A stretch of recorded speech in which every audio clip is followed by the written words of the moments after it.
6h10, vamos começar, está no horário. Bom, nosso assunto hoje, dentro da fisioterapia preventiva do trabalho, vamos falar sobre bursite. Inclusive, é um caso que eu estou abordando, na verdade, ela tem nuance de bursite e síndrome do impacto. Por quê? Porque, além do comprometimento dos movimentos do ombro, ela tem lesão de supraespinhoso e infraespinhoso. Então, você pode entrar pelo lado da bursite, porque existe uma inflamação na bolsa sinovial, por exame complementar, mas também tem rompimento do supraespinhoso e algumas fibras de infraespinhoso. Então, na verdade, tem dois problemas no mesmo ombro direito, bursite e uma lesão por rompimento de algumas fibras desses dois músculos. Mas o nosso assunto é bursite de ombro, tá? Por que bursite de ombro ou bursite subacromial? Porque a bursite ela pode acometer qualquer articulação sinovial. Tem bursite de cotovelo, bursite de joelho, bursite de tornozelo. Então, a bursite ela pode acometer qualquer região de uma articulação sinovial onde existem bursas sinoviais. Então, vamos aos slides.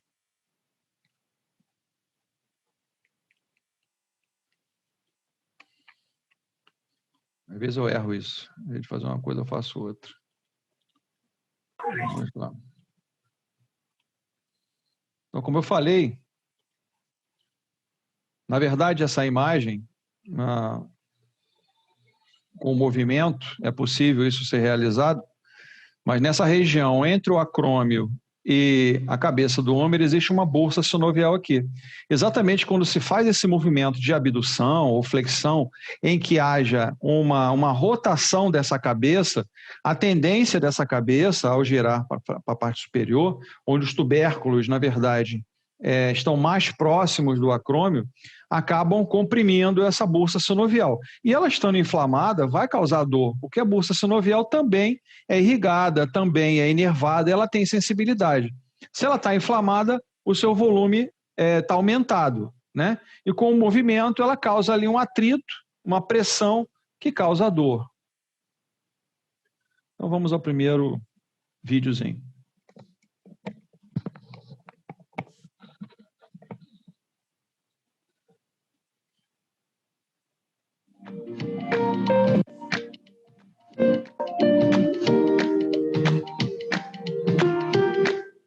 Hoje vamos falar de bursite de ombro.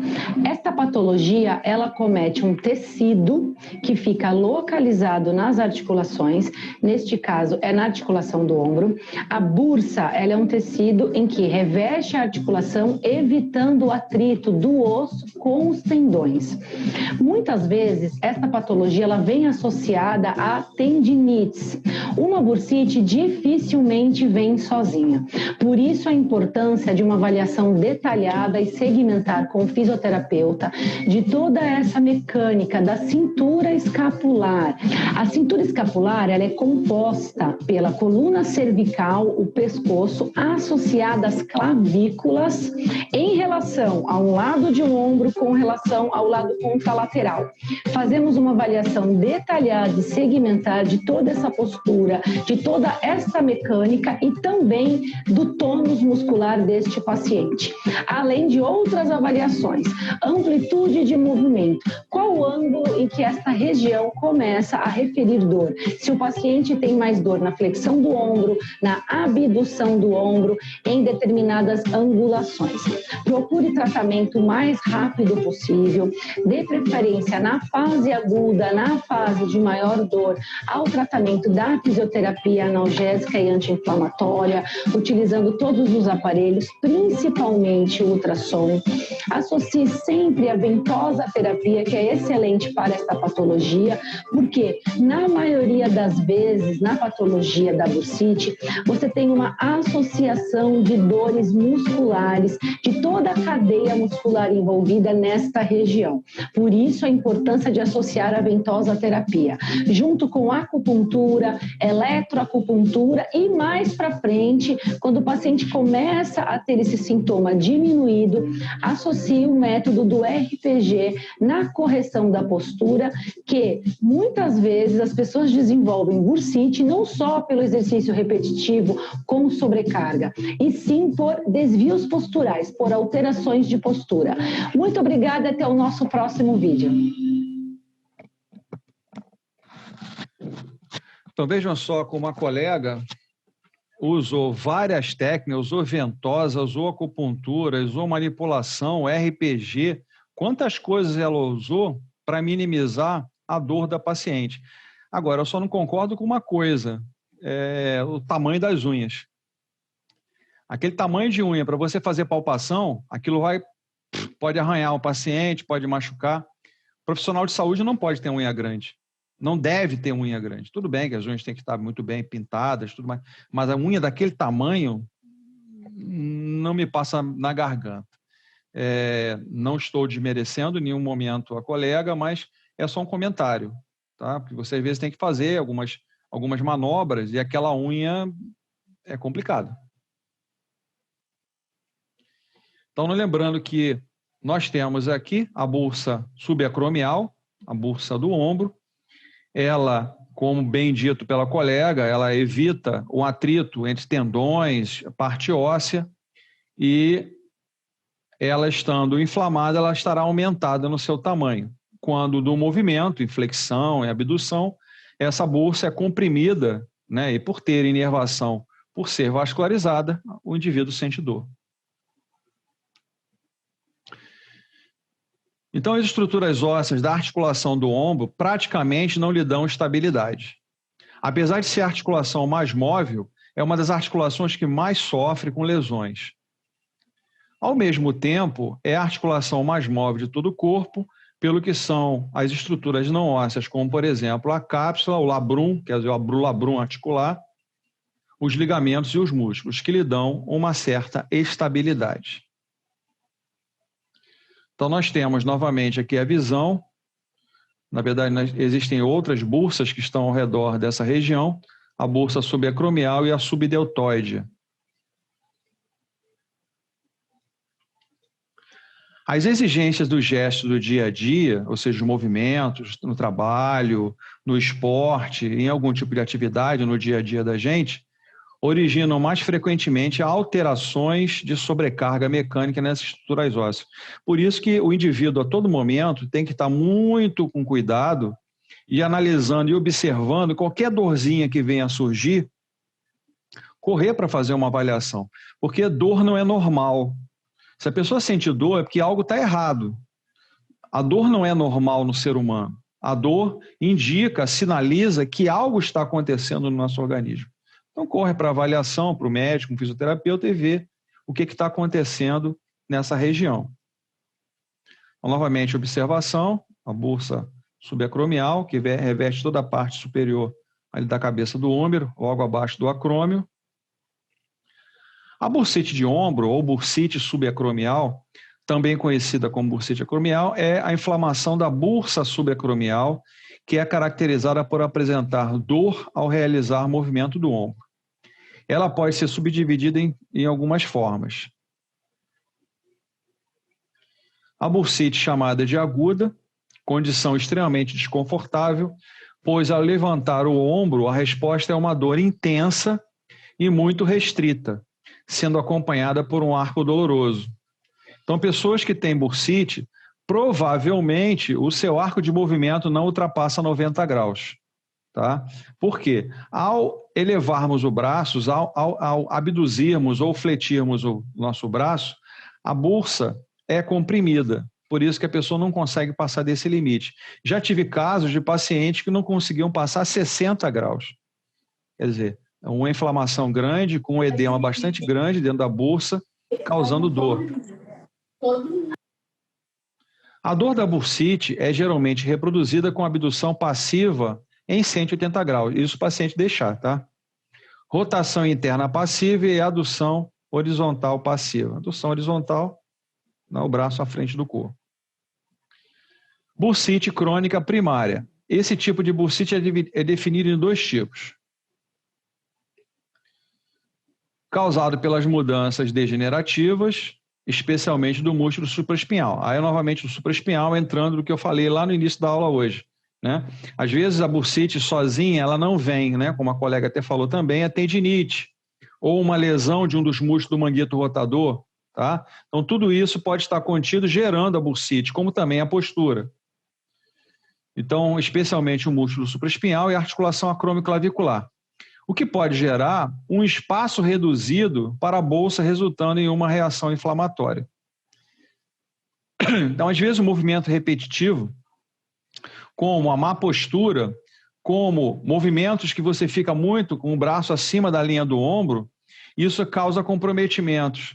Porque o nosso braço não foi feito para estar na linha do ombro por muito tempo, acima da linha do ombro por muito tempo. Ele é feito para movimentos, tal. Chegamos ali acima da linha do ombro, e não é para ficar com o braço acima da linha do ombro muito tempo. Pessoas que trabalham fazendo algum gesto, algum movimento, que é o caso da pessoa que eu estou avaliando, né, que ela ficava escrevendo uma professora, várias e várias horas durante o dia, com o braço, além do que ela é baixa, não existe tablado na instituição onde ela trabalha, então ela ficava muito abaixo do quadro, né, com pilô, e aquilo causou essas lesões, além de problemas na cervical. Ela está com 2 hérnias também. Então, é causado por doenças sistêmicas, como, por exemplo, a artrite reumatoide. A dor desse tipo de bursite desenvolve de forma gradual, geralmente localizado na área do ombro e no deltoide, na região lateral, podendo irradiar para a parte superior do braço. Bursite crônica secundária. É mais comum do que a primária, resultante de outras patologias do ombro, como a ruptura do ligamento coracomeral medial, sendo similar à bursite crônica secundária, com dor e se desenvolvendo gradualmente do ombro e podendo se irradiar para a parte superior do braço. Bom, se uma bursite, ao ser tratada, sessão, e a dor, em vez de reduzir, aumenta, é importante fazer uma prescrição para um exame complementar, uma ressonância, uma tomografia, para saber por que essa inflamação não está sendo reduzida. A pessoa está tomando anti-inflamatório, está fazendo todo o processo da fisioterapia e a dor não cessa, tem aumentado. Qual os motivos que estão gerando tudo isso? Às vezes tem uma ruptura de um tendão, uma ruptura de um músculo que está causando todo esse processo doloroso para o paciente. Então, está tratando, não está resolvendo, pede um exame, o exame retorna, vamos ver o que está acontecendo. Às vezes a gente está achando que está fazendo bem, né? Eu volto a falar, negócio de protocolo nem sempre dá certo, a gente tem que adaptar com o paciente a necessidade dele. Então, cuidado, preste atenção nisso. Então, aqui, na verdade, não há nenhum tipo de problema, né? Inclusive, a bursa está numa textura normal, mas vocês vejam que essa tomografia, a qualidade do material para você observar, que não tem nenhum problema relacionado. É importante saber que a bursite crônica não é uma continuação ou sequela da bursite aguda. A bursite aguda é uma doença inteiramente à parte. Ela pode acontecer hoje, amanhã, 3 dias, 1 semana, e depois não acontecer mais, tá? A crônica, sim, que é o mais comum, né? A bursite crônica é a mais comum. Então, novamente, a visualização da bursa subacromial, os músculos do manguito rotador, o acrômio, onde ela está localizadinha ali. As causas. A articulação do ombro é uma área sujeita, né, sujeita, letra maiúscula, sujeita a repetidas pressões durante o movimento. Como citado anteriormente, a bursa subacromial tem a função de diminuir a fricção causada pelo atrito dos músculos do manguito rotador, principalmente o tendão do músculo supraespinhal ou supraespinhoso. Inclusive, pelo atrito provocado por esse músculo, e isso sendo feito durante anos e anos e anos, não só pessoas idosas, atletas também de alto nível, um nadador, por exemplo, é muito comum as bursites muito mais precocemente do que uma pessoa, de repente, com 60 anos ou mais. A bursite subacromial é uma condição inflamatória que tem como causa os microtraumatismos diretos por contusão, indiretos por quedas com apoio palmar. Tá? Às vezes aquela queda com a mão espalmada, que não causa uma fratura de Colles, acaba estourando em cima do ombro. Né? A carga é dada aqui, há uma transposição de energia e acaba afetando o ombro. De forma indireta, por quedas de apoio palmar, por movimentos repetitivos e por doenças associadas como artrite reumatoide. As principais causas da bursite subacromial são a atividade excessiva do ombro, o atleta, a pessoa que trabalha há muito tempo fazendo movimentos repetitivos com o ombro em movimento de hiperabdução prolongada, mantém a linha 90 graus ou mais, ruptura do supraespinhal, do infraespinhal ou porção longa do bíceps, tá? Aqui nós temos 2 músculos com lesão de mangueto rotador, aqui a porção longa do bíceps, porque ele passa exatamente ali entre o sulco intertubercular do húmero e ele, na verdade, forma aquele sulco do tendão do bíceps braquial, né? Ele faz uma vala entre os 2 tubérculos.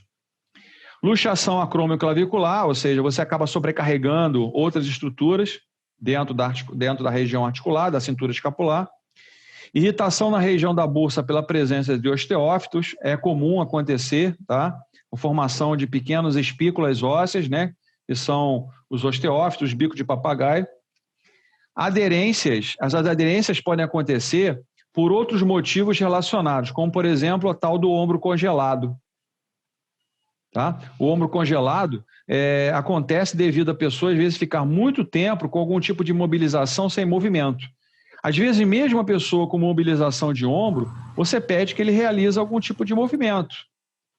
Tá? Não de tanta amplitude, mas você pode fazer elevações, depressões, movimento de protusão, ou seja, colocando o ombro para frente, o ombro para trás. É possível realizar mesmo com algum tipo de mobilização. Paciente crônico no leito, ele está com alguma limitação, né? Por isso que tem que se mobilizar o paciente no leito. Movimentos passivos é importante, além de estar nutrindo a cápsula articular, está mantendo a mobilidade dessa articulação. Alterações e inflamações em geral. Aqui já existe a visualização, uma pequena calcificação devido a um processo inflamatório. Isso pode gerar uma calcificação, gerando uma cirurgia que tem que fazer uma debridação dessa bursa sinovial para fazer com que esse ombro tenha uma mobilidade quase que normal. Voltando a lembrar que mesmo com uma lesão, que qualquer que seja, não vem com essa história que a pessoa vai ficar 100%. Isso é mentira. Uma mentira deslavada. Ninguém fica 100%. Lesões acontecidas, ainda mais se for um tecido que não se regenera, não tem 100%. Tem uma melhora do quadro. A bursite subacromial se manifesta por um quadro de dor aguda, caracterizada por dores intensas ao nível do ombro. Dependendo do tipo de bursite, crônica, primária ou secundária, a dor pode se irradiar para a região cervical, para o braço, antebraço ou dedos. Por que isso, hein? Por que essa dor irradiada pode irradiar para a região cervical ou para até braços, antebraço e mão? Por quê? Qual o motivo dessa irradiação de dor?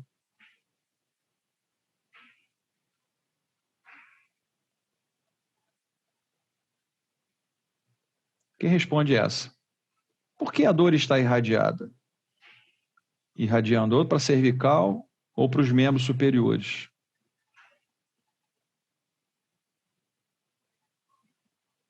Olhe uma. Ninguém se habilita. O que passa na região axilar, além de vasos? Hein, gente? O que passa na região axilar, além de vasos? E por que passa na região axilar?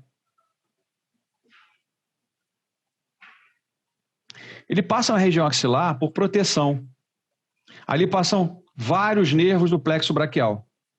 Vou enumerar 5 que são os principais.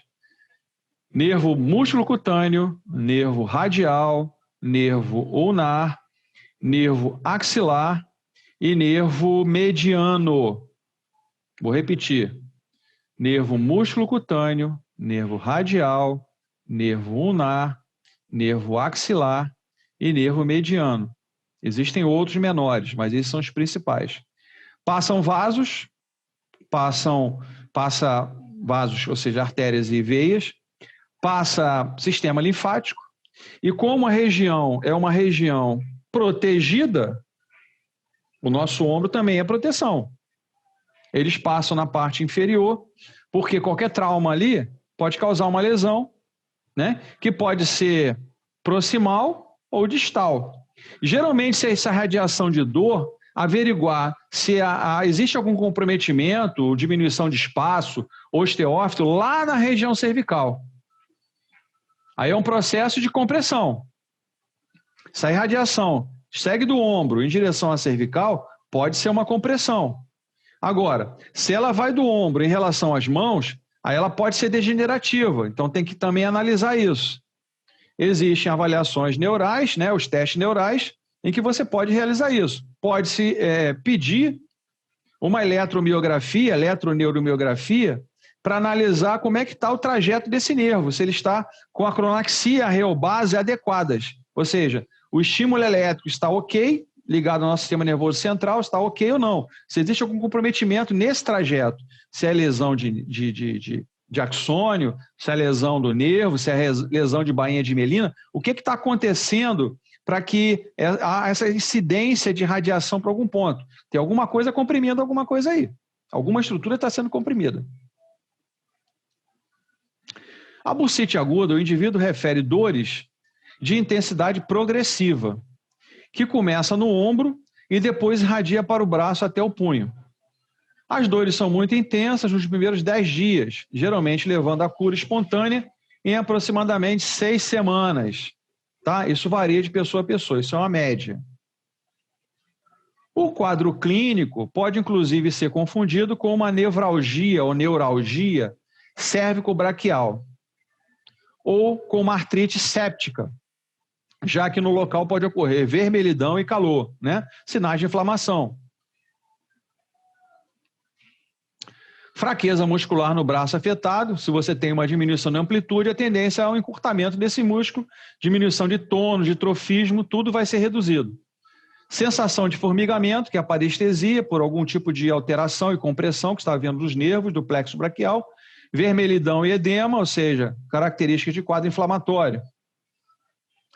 Rigidez nas articulações, sensibilidade ao pressionar alguma parte próxima à região afetada. Lógico, se a região está inflamada, o local está doloroso, dolorido, se você fizer a palpação local, o paciente vai relatar dor.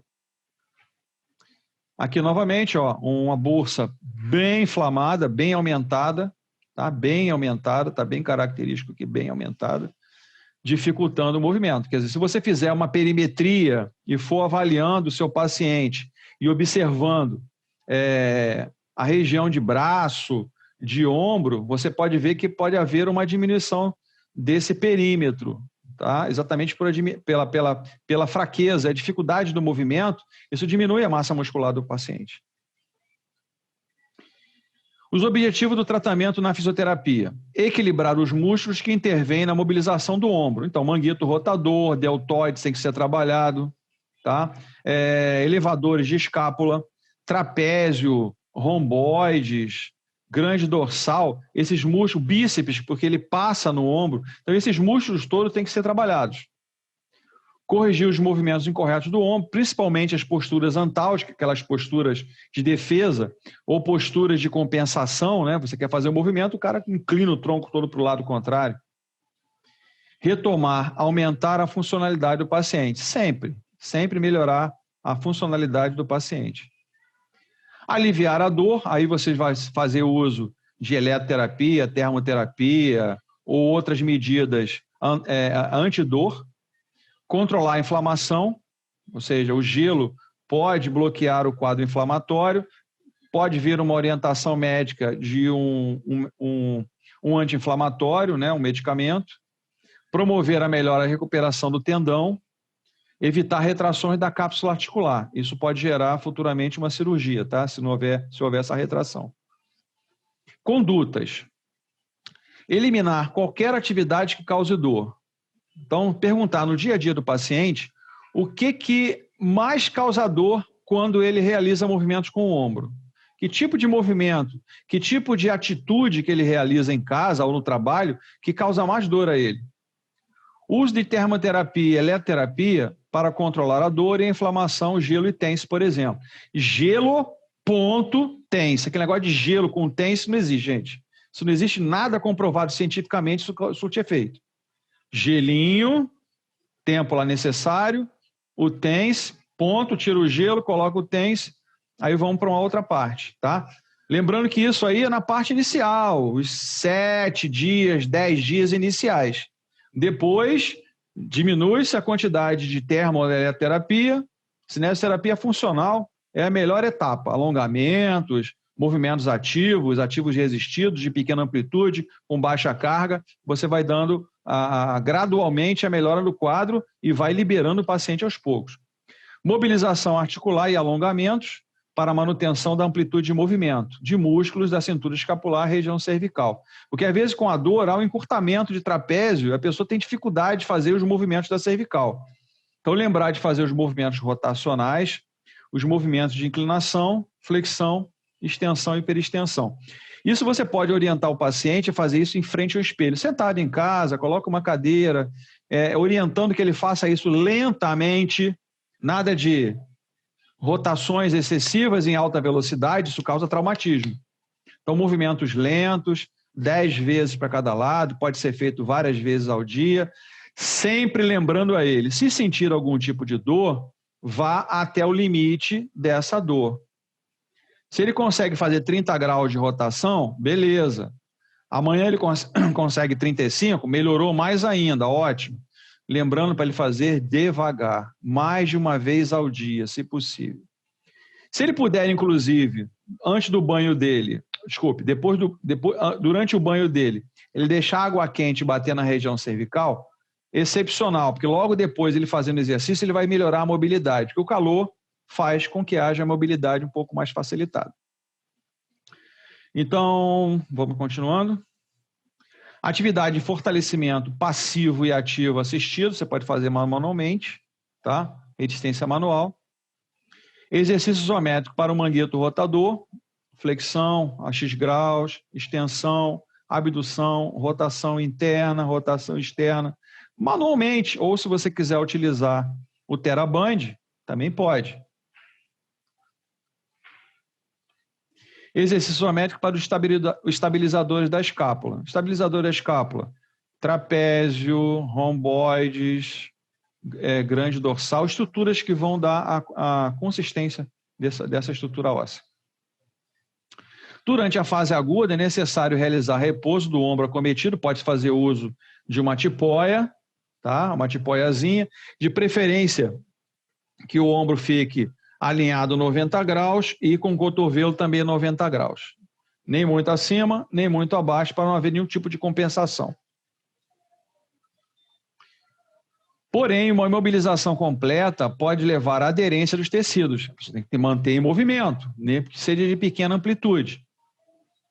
Por isso, é importante realizar exercício de movimento controlado durante essa fase para manter a amplitude normal de movimento e diminuir a dor. Técnicas de mobilização passiva e mobilização da articulação glenohumeral devem ser realizadas com objetivo, assim como os exercícios pendulares. Exercícios pendulares são exercícios de Codman. Eu acho que eu já fiz em uma outra parte da aula, eu já mostrei isso para vocês. Então, uma cadeira, uma mesa, flexionamos o tronco, deixamos a mão que você não vai trabalhar apoiada sobre a cadeira, sobre uma mesa, deixamos o braço totalmente pendente, fazemos movimento na frente do corpo, em pêndulo, ou no sentido lateral do corpo, em pêndulo, fazendo movimentos rotacionais também anteriormente, no sentido horário e no sentido anti-horário.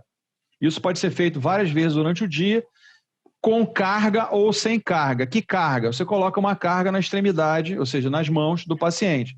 Pode ser uma pedra, pode ser um halter, pode ser um saco de arroz de 1 quilo, carga, tá? Ou sem carga, porque o próprio braço já é uma carga. Para controlar a dor na fase aguda, são indicados recursos físicos, como a crioterapia, já falamos disso, a eletroterapia, o TENS, a corrente interferencial, laser, etc. Alongamentos em todos os planos musculares e para as cápsulas anterior e posterior. Uso da termoterapia e fototerapia para diminuir a inflamação e estimular a cicatrização, ultrassom e o laser terapêutico. Manter os treinos de fortalecimentos passivos e ativos assistidos.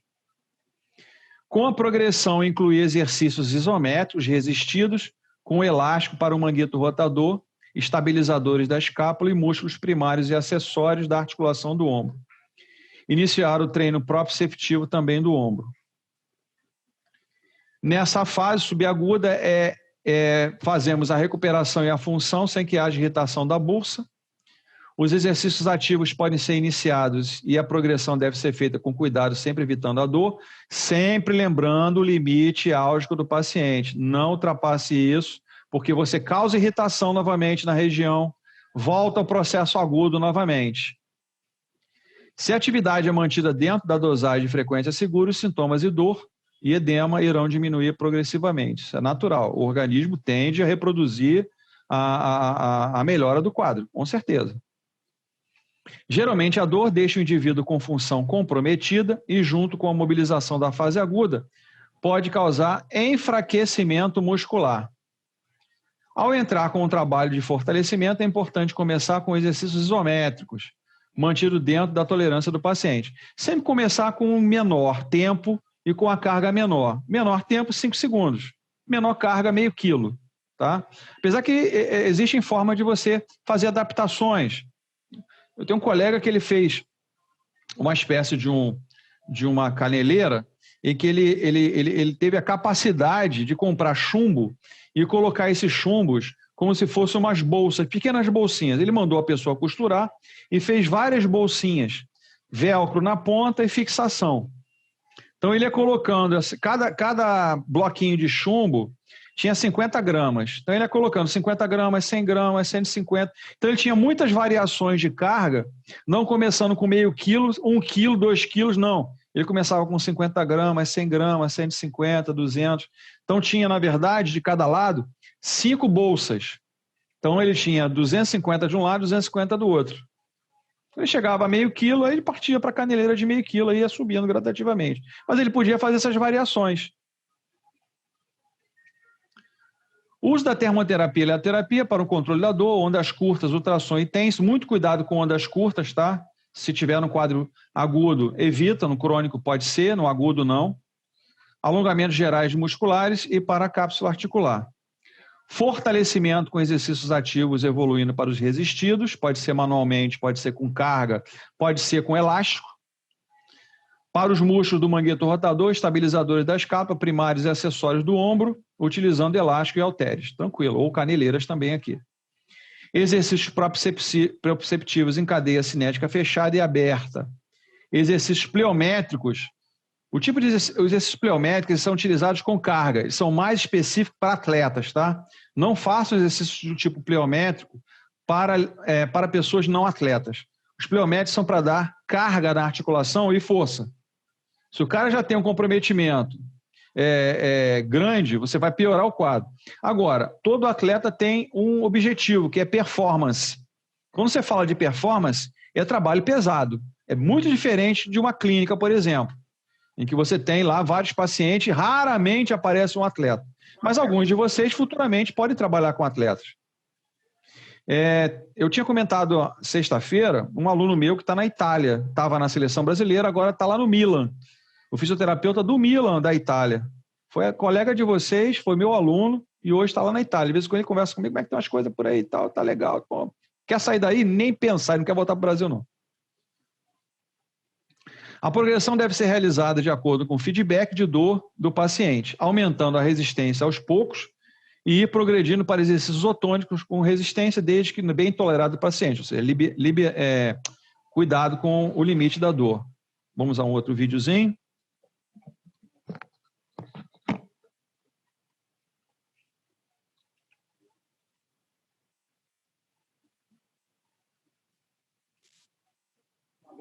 Está pinçando os tendões da cabeça do braço e no teto da articulação. Então, as atividades de elevação teve um impacto maior na cabeça do braço e no teto da articulação.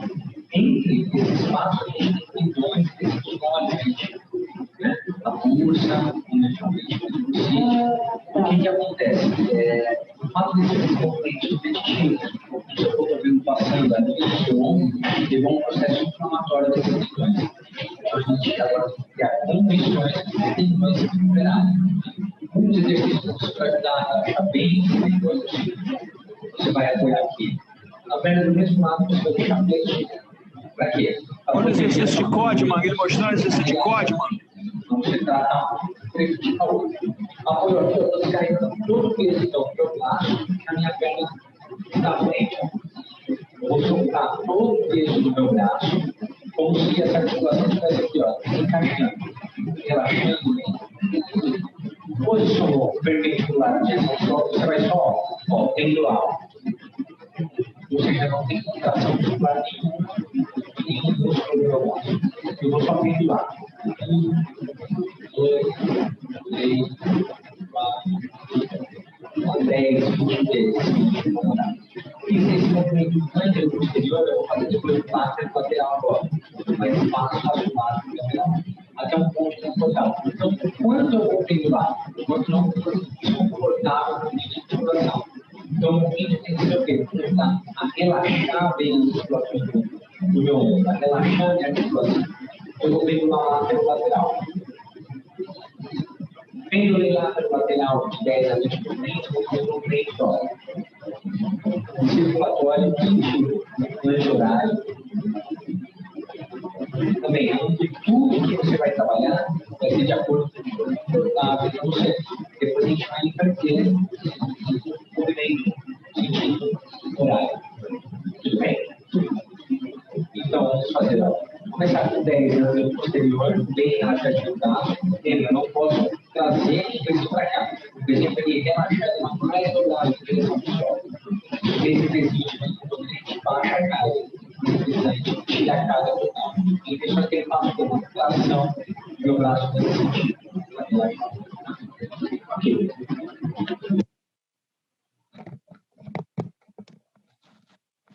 Isso que o colega acabou de mostrar são os exercícios de Codman, são os exercícios pendulares, tá? Você vê que ele colocou um halter bem na ponta, com a própria carga, ele faz o quê? Uma diminuição da compactação. Então, há um aumento do espaço, diminuindo a tensão ali da bolsa sinovial. Aí você faz os movimentos rotacionais, no sentido horário, anti-horário, de pêndulo. Olha lá. Foi o que ele fez aqui, ó, para frente, para trás, nos lados e a forma circular. Você vê que ele dava o balanceio com o próprio corpo, ele não usava o ombro, ele balançava com o corpo. São os movimentos de pêndulo chamados de Codman. Os recursos físicos podem ser utilizados como coadjuvante, ou seja, eles auxiliam ao tratamento fisioterápico para auxiliar no controle da dor e da inflamação. O gelo, para reduzir do edema a dor e as contraturas musculares, o ultrassom utilizando o efeito térmico, auxilia a diminuir a dor, reduz a rigidez articular e aumenta o fluxo sanguíneo. Não é indicado nas fases agudas, porque ele causa movimento. O TENS, técnica de analgesia simples, barata e eficaz, podendo ser utilizada em praticamente todos os casos de patologias ortopédicas. O laser possui uma ação anti-inflamatória, analgésica, diminui o edema e estimula a cicatrização dos tecidos. A cineroterapia é o uso de exercícios físicos com objetivo de reabilitação, principalmente lembrando os isométricos inicialmente. Os exercícios de fortalecimento são realizados para estabelecer o controle neuromuscular do úmero da escápula. Para a reabilitação do ombro, os exercícios devem se concentrar no fortalecimento dos estabilizadores dinâmicos e dos músculos do mangueto rotador. É o que dão. Lembrando que o mangueto rotador é o que dá a consistência articular do ombro. Esse exercício deve iniciar com contrações isométricas indolores e progredir para contrações isotônicas com uma amplitude de movimento total sem dor. A bandagem funcional, que são aquelas faixas, o pessoal usa colorida no ombro, tem função fundamental. Eu gosto da utilização da bandagem funcional, tá? A bandagem funcional foi aportuguesada. Na verdade, ela é uma técnica australiana chamada de conceito McConnell. O conceito McConnell é a bandagem funcional. Somente, vou repetir, somente o fisioterapeuta pode fazer uso de bandagem funcional. Se vocês virem algum outro profissional colocando bandagem funcional, entre em contato com o CREFITO, porque esse cara está fugindo da função dele. Repetindo, somente o fisioterapeuta pode fazer uso de bandagem funcional. É ele que aplica, tá? Nenhum outro profissional pode fazer uso de bandagem funcional, somente o fisioterapeuta. Funções da bandagem funcional: promover estímulos sensoriais e mecânicos duradouros e constantes na pele. Mantém a comunicação com os tecidos mais profundos através de mecanorreceptores encontrados na epiderme e na derme. Na verdade, a função da bandagem funcional é dar sustentação e mandar informações superficiais para o plano profundo de sensação de estabilidade. Melhorar a contração e fadiga e diminuição da dor. Melhorar a circulação sanguínea e linfática, corrigir a propriocepção, repor subluxação das articulações, auxiliar em diversas patologias ortopédicas, combatendo lesões musculares, fraqueza ou tensão muscular, entorses, estiramentos, estabilização e correção das articulações. Excelente, é uma técnica que todos deveriam fazer, tá? Na verdade, quando você coloca a bandagem funcional, ela corre no sentido das fibras musculares. Sempre fazendo no sentido da fibra. Por isso que você tem que ter a visão da musculatura que você estudou na anatomia externamente. Porque o que você cortar, por exemplo, uma bandagem funcional para o ombro, ele vai ter, na verdade, 3 texturas. Uma pegando o deltoide na porção anterior, na porção média e na porção posterior. Fechou. Aí você pega uma outra faixa circundando e fechando por cima. Então ele vai lá na tuberosidade deltoide, que é a inserção do deltoide, uma faixa anterior, uma faixa média e uma faixa posterior. E uma por cima fechando. Eu fiz esse curso há uns 10 anos, 12 anos atrás. Oi, Carla. Oi, professor, tá me ouvindo? Estou escutando. E relacionado a essas bandagens, no caso da pessoa, atenderia a pessoa, né, normal, faria os exercícios e tudo mais, e no fim, no término que Não, você daria? pode colocar antes até e fazer o exercício, não há problema algum. Ah, tá, ok. Você pode colocar, o paciente chegou lá, tô com dor, e você está vendo que ele não está melhorando. Você bota a bandagem e faz o exercício, sem problema algum. Ele vai fazer o movimento sem problema algum. A bandagem pode ser utilizada com o exercício. Você beleza. Você já reparou que tem um monte de atleta colocando bandagem funcional? Já reparou? Sim, Futebol, vôlei. E eles estão fazendo movimento. Eles estão jogando. Eu lembro até, agora que tu tá falando, tô lembrando na Copa, que o Neymar tinha machucado o pé, se você vê um jogo pra de jogar, vôlei, foi isso aí. Pode ver qualquer jogo, vôlei, basquete, handebol, futebol, tem sempre alguém usando uma bandagem. Principalmente se está com dor muscular. Dor muscular o cara coloca. Mas 4 centímetros no máximo, tira, porque a bandagem cola pra caramba, aquilo cola muito, a pele tem que respirar. Tirou, dá uns 2, 3 dias, se continuar a dor, coloca de novo. Diferente de uma outra técnica, que é japonesa, chamada spirotaping. Conhece o spirotaping? Não, essa não. O spirotaping é o esparadrapo fininho, que você coloca tipo uma malha. Faz uma malha de esparadrapo. Já viu isso? Aquela minha amiga que eu te falei que fez aquela cirurgia, ela falou que na fisioterapia fazia isso aí com ela, mas eu não sabia que era esse nome, não. É o spirotaping. O spirotaping já é uma técnica japonesa. Tá? A bandagem funcional ela é australiana. Por quê? Quando você fala em o que eu faço, por exemplo? Que linha você segue? Na verdade, no mundo hoje tem 3 linhas de trabalho. A linha australiana, a linha americana e a linha francesa. A linha australiana é de manipulação. A osteopatia, o método Mulligan, o Maitland, o RPG, A bandagem funcional veio da Austrália, de uma cidade chamada de Perth. Ela fica bem ao nordeste da Austrália. Existe a americana, que é o uso da eletroterapia, termoterapia, é americana. E a escola francesa, que é a escola da postura. Então, na verdade, o brasileiro, ele mistura os três. Entendeu? A gente sempre mexe com tudo. A gente mistura os três. Apesar que o Brasil hoje é referência mundial em fisioterapia, tá? Muito bom saber, não sabia não. Por isso que eu falo para todo mundo, faz o currículo Lattes. Ontem mesmo no curso que eu estou fazendo, novamente, lá o colega falou, faz o currículo Lattes. E lá o curso já não são mais alunos, já são fisioterapeutas formados. Todo mundo formado em fisioterapia. Tá? E dos 10 que estavam na sala, só eu que tinha o Lattes. Ninguém mais tinha. Pô, ainda vem essa pergunta, o que é isso? O que é isso? O currículo Lattes é um currículo completo, chato de você fazer, porque ele é grande pra caramba, mas você pode mexer nele. Só que o detalhe é que ele pode ser editado em inglês, você pode mandar ele para qualquer país do mundo, ou as pessoas, ele fica aberto para 167 países. Então, a qualquer momento, alguém pode entrar no Lattes em inglês que você mandou colocar, porque você coloca em português e inglês. Opa, essa pessoa aqui me interessa, exatamente o que eu quero. Aí liga para você, olha, quer vir para Espanha, quer vir para Alemanha, quer vir para França, não sei o quê. Tá lá o currículo. Pode acontecer? Legal. Já aconteceu com colegas meus. Já aconteceu. Ok? Tá bom. Obrigada, professor. Nada. Bom, a hidroterapia. Os procedimentos terapêuticos realizados no ambiente aquático são recomendados em qualquer caso, tá, gente? A água é excelente, a não ser que a pessoa tenha algum comprometimento respiratório. Aí a água tem algumas limitações. Então, são recomendados, no caso do tratamento da bursite, pois oferecem bons resultados em função do efeito antigravitacional, diminuição da carga, né? E da resistência que a água impõe às articulações, principalmente a dos ombros, auxiliando de maneira significativa no seu fortalecimento.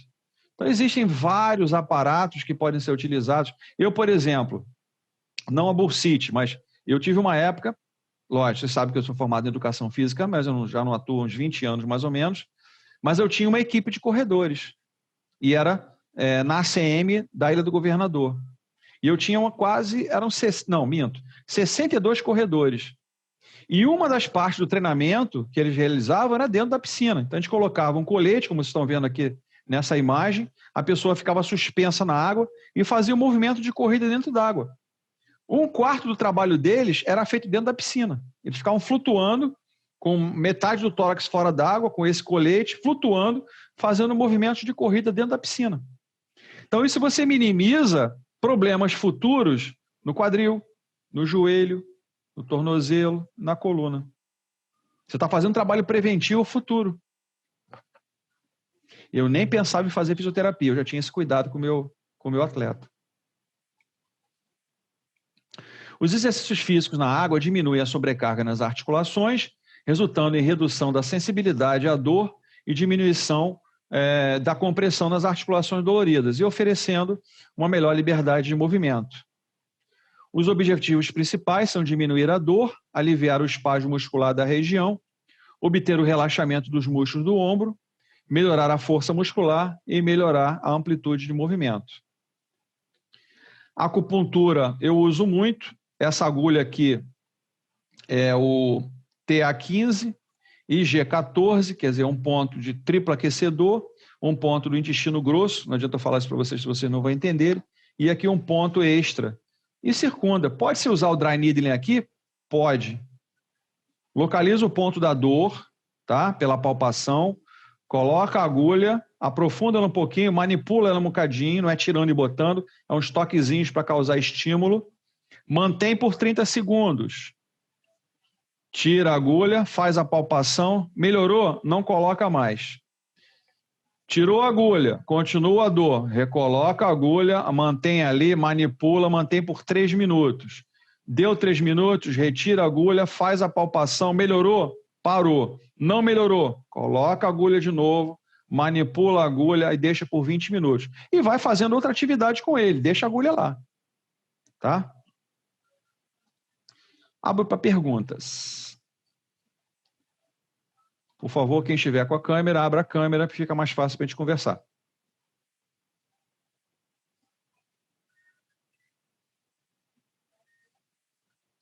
Aberta a pergunta da aula e ou de outras coisas que não sejam da aula. Fiquem à vontade. Eu tenho feito sempre. Tudo bom, Cláudia? Tudo, professor. Tranquilo? Tudo tranquilo, graças a Deus. Que bom. Gabriele?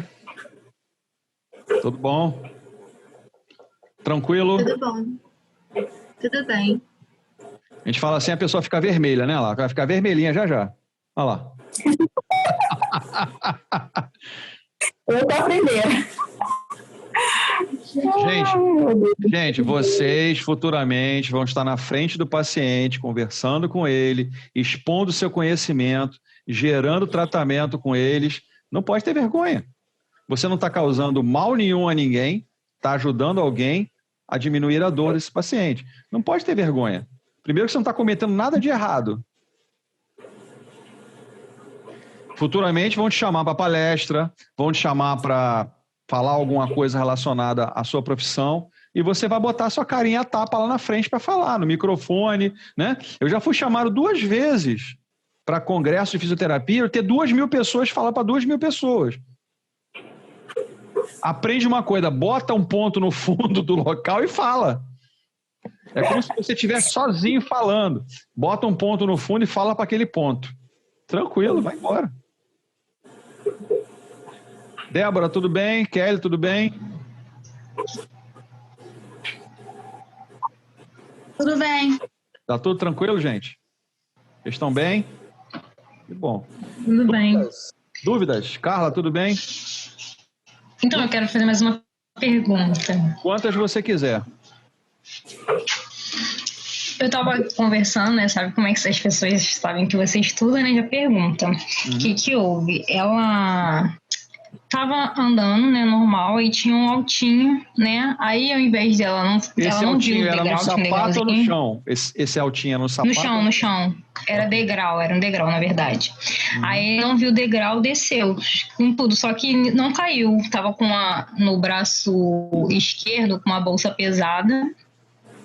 E aí só deu aquele puxão, né, da bolsa, beleza. Aí sentiu dor, mas veio pra casa tranquilo.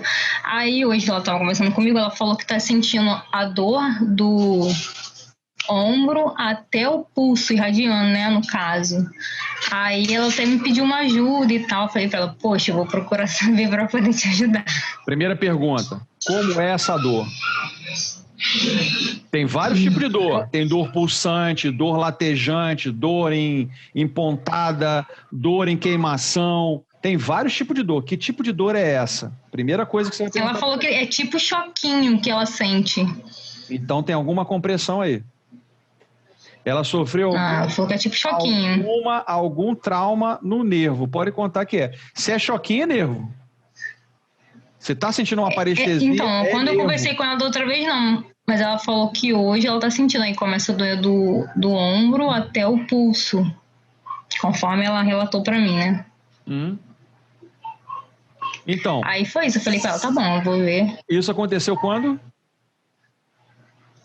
E ela falou que tem 1 semana já. Tá, e continua doendo? Isso. Exame complementar para saber se tem problema. Faz a avaliação, vê a amplitude de movimento dela, faz a palpação no trajeto, vê se tem algum ponto doloroso e aí você começa a ir ação. Teste físico é soberano, gente. Teste físico no paciente é soberano na clínica. Soberano. Os exames complementares é para fechar o teu diagnóstico, mas exame físico é soberano na clínica. Tem que pensar sempre em avaliar primeiro. Os exames vêm para comprovar a tua ideia do problema. Na verdade a gente só conversou, assim, nem fiz nada não. Aí eu falei com ela que eu ia ver e tal. Aproveita o momento. São certos momentos que a gente tem que aproveitar, gente. Botar o conhecimento para fora com alguém. É a hora de você fazer. Olha, vamos fazer uma avaliação? Vai lá, tenta da forma com que você consiga fazer, palpa o local, faz os movimentos, vê se ela tem dor quando ela realiza o movimento, palpa no trajeto, pede para ela mostrar onde está doendo. E o paciente mostra, está doendo aqui. Ele bota o dedo no local, aqui, ó, dói aqui. Mas que o troço fica pulsando naquele local o tempo todo. Eu vou fazer isso depois. Se eu tiver alguma dúvida ainda, eu vou te perguntar. Pode perguntar à vontade. Aproveita esses momentos. Que às vezes a gente não aproveita o momento. A gente tem que aproveitar o momento. Sim, sim. É verdade. E eu tava até estendendo roupa quando ela falou comigo. Eu nem parei, né? Continuei estendendo roupa e ela tava falando. Uhum. Dúvida, gente? Vamos não lá. Era isso. Tá tranquilo. Gabriele, dúvida. Kelly, dúvida. Cláudia, dúvida. Nilma, dúvida? Tranquilo? Tá todo mundo de saco cheio já, né? Devia toda hora tela, né? Gente, não tem jeito. Doido para acabar esse troço. Não aguento mais. A gente está terminando o ano. Graças a Deus o ano está acabando. Vamos terminar com isso. Acabar com esse troço. Hoje estava vendo, não sei se vocês estavam vendo, eu estava vendo a Bandeirante. Normalmente no almoço eu ligo na Bandeirante. Entre vamos dizer, as empresas que reportam alguma coisa é uma das menos piores, né? Menos tendenciosas. Mas estavam vários médicos falando, olha só, hein? Fica esse papo, porque em fevereiro, hoje o Dória falando que a vacina vai chegar agora, dia 20, em São Paulo, não sei o que lá, mas, na verdade, os médicos falando, daqui a 4 ou 5 anos a vacina vai estar bem. Olha só. Daqui a 4, 5 anos. Outra coisa, mesmo as pessoas vacinadas, algumas doenças continuam. Mesmo as pessoas sendo vacinadas pela Covid, isso vai continuar, não tenho dúvida disso. Não é porque vai vacinar, isso vai acabar. Não vai. A gente sabe que todo vírus, seja de DNA ou RNA, que é o caso, eles vão estar aí sendo mutantes, eles vão se mutacionar. Fala, Cláudia. Eu acho que a vacina tinha que começar pelos políticos ser vacinados. Tu tá vendo muito Facebook, hein? Tu tá vendo muito Facebook.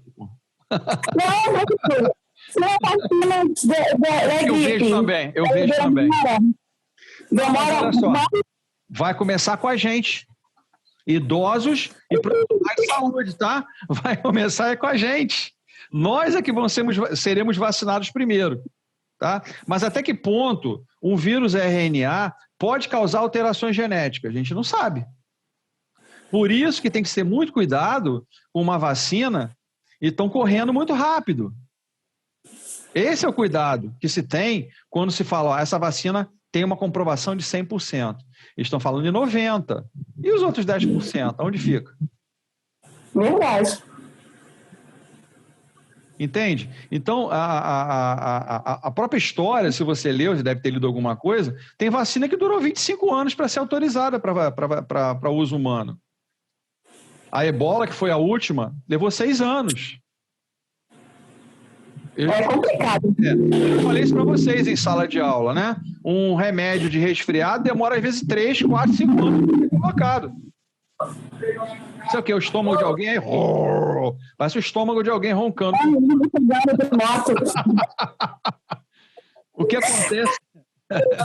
O que acontece, na verdade, é aquilo que eu falo para vocês. Não tem remédio para resfriado, isso não existe. Porque o vírus que é hoje não é o vírus de 4 anos atrás.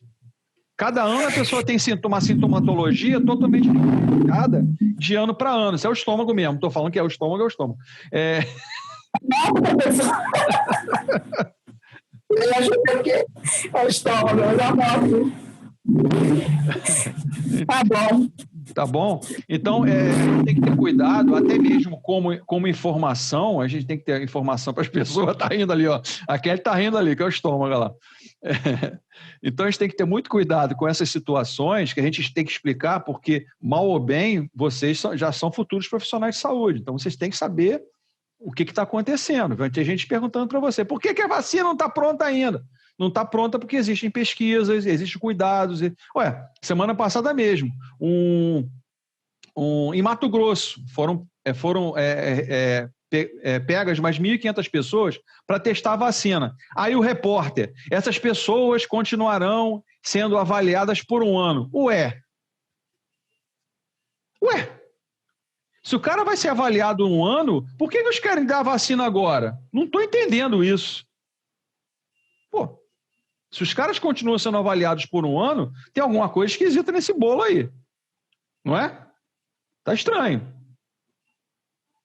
Então não vem com esse papo. Você vê, ó, eles falaram, vai vacinar em fevereiro. Hoje eu já escutei que é junho. Aí chega em maio, agora é em outubro. Foi a mesma coisa da Covid. Vamos voltar à aula no mês tal. Aí daqui a 2 meses. Não, mais 2 meses. Não, mais 2 meses. Não, acabou o ano. A vacina é a mesma coisa. Vamos vacinar em fevereiro. Agora está falando em junho. Chega em junho, não, vai ser em outubro. E o ano vai passando. Com o brasileiro...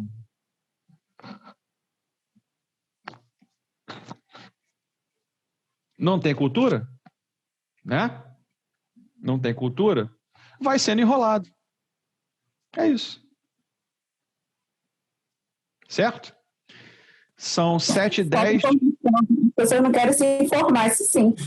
Oi? As pessoas não lêem, não se informam, não pesquisam. Acreditam em tudo que é anunciado. Tudo na mão, tá tudo na mão para a gente fazer as coisas de pesquisa. Tá tudo na mão para pesquisar. Tá fácil de ler hoje. Tá fácil de pesquisar. Basta chegar no local correto. Basta chegar no lugar correto. Mas os caras não querem pesquisar, não querem ter trabalho. Querem tudo de mão beijada na mãozinha para chegar ao ponto. Não é assim. Não é assim. Verdade. Mais alguma dúvida, gente? Não? Tranquilo? Tá todo mundo tranquilo? Tranquilo. Então tá bom. São 7h12. Vamos dar uns 20 minutos e eu retorno. Vai avisando, Gabriele, por favor, avisa o pessoal, eu te aviso, vou entrar agora, para a gente começar mais cedo também, tá? Porque o que vem agora é mais curtinho, não são coisas muito grandes para a gente falar, não, tá? Inclusive, a última aula, que já teve a curiosidade lá no portal Dá uma Olhada, a gente vai falar de ginástica laboral.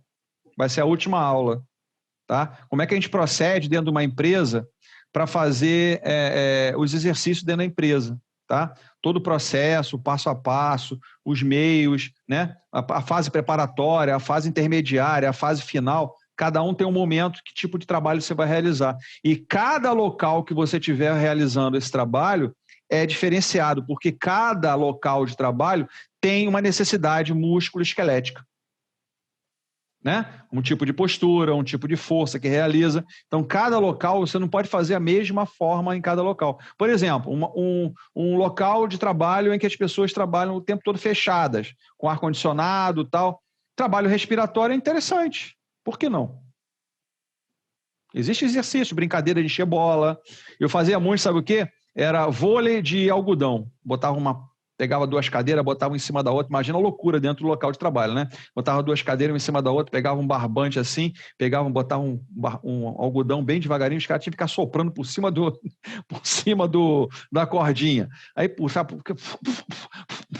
soprando, exercício respiratório. Aí ele tinha que abaixar, fazer exercício do joelho, fazer exercício para a coluna. Então, um movimento. Quem deixasse cair, perdia. Entrava outro. Vamos embora. Soprando. Era uma risada só. Brincadeira. Isso descontrai. É esse momento, o exercício é para descontrair também, para brincar.